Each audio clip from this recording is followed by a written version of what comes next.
Magandang tanghali mga kabay. So meron po akong estimate dito ngayon. Cut off po ito ng DeWalt. Ayan, 14 inches. So job number nito mga kabay, 39512.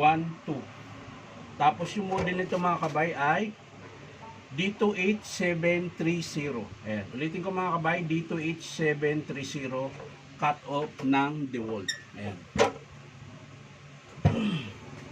So ito mga kabay, gumagana siya pero ano siya, tawag nito, masiklab tsaka mabagal yung andar. Ayan. So para makita natin yung siklab niya, tanggalin natin yung takip. Ayan, tanggalin natin yung takip.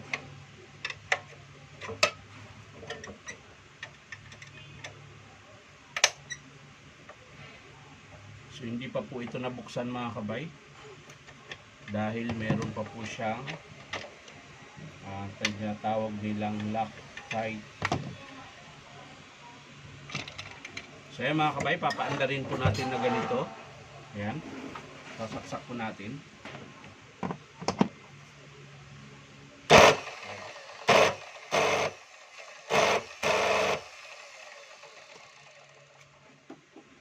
Yan po yung problema niya. So masiklab po siya. Tanggalin natin yung carbon. Ayan, mahaba pa po yung carbon niya. Sa kabila, ganun din po. Haba pa. So kailangan nating kalasin yung eto.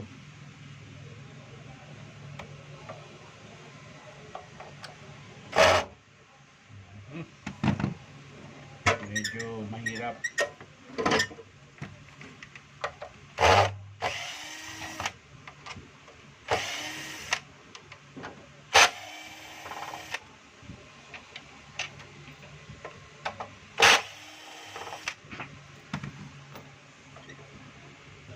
So yan mga kabay, nakalas na po natin yung takip. Syempre, uhugutin po natin itong terminal niya. Yan. Para po matanggal natin yung armature.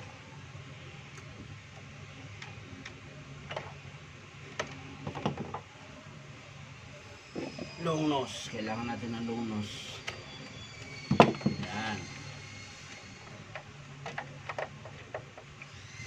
So yan, pwede na natin sikwatin yung armature. Ayan. Woo!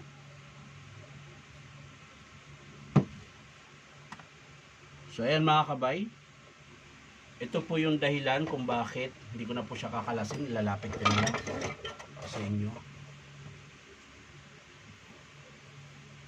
Ayan po mga kabay, mapapansin nyo po ito. Yan yung tinuturo ko. Yan po yung sira na bar. Ayan. Pagdating dito wala, makinis. Yan. Pero dito, ayan, tumagos na po doon sa kanyang sa ilalim, ayan, nabiyak. Kaya po siya masiklab. Ayan. Yun po yung dahilan mga kabay. Armature po ang sira niyan. I-check natin yung kanyang field coil. Ayan.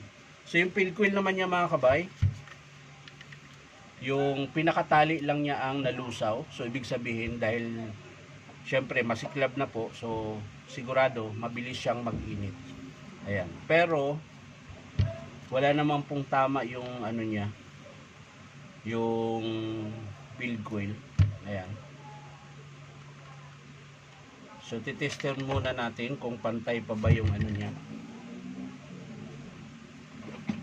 yung resistance. So kung pantay pa ito mga kabay, okay pa ito. Ayan, titisterin lang natin yung dulo.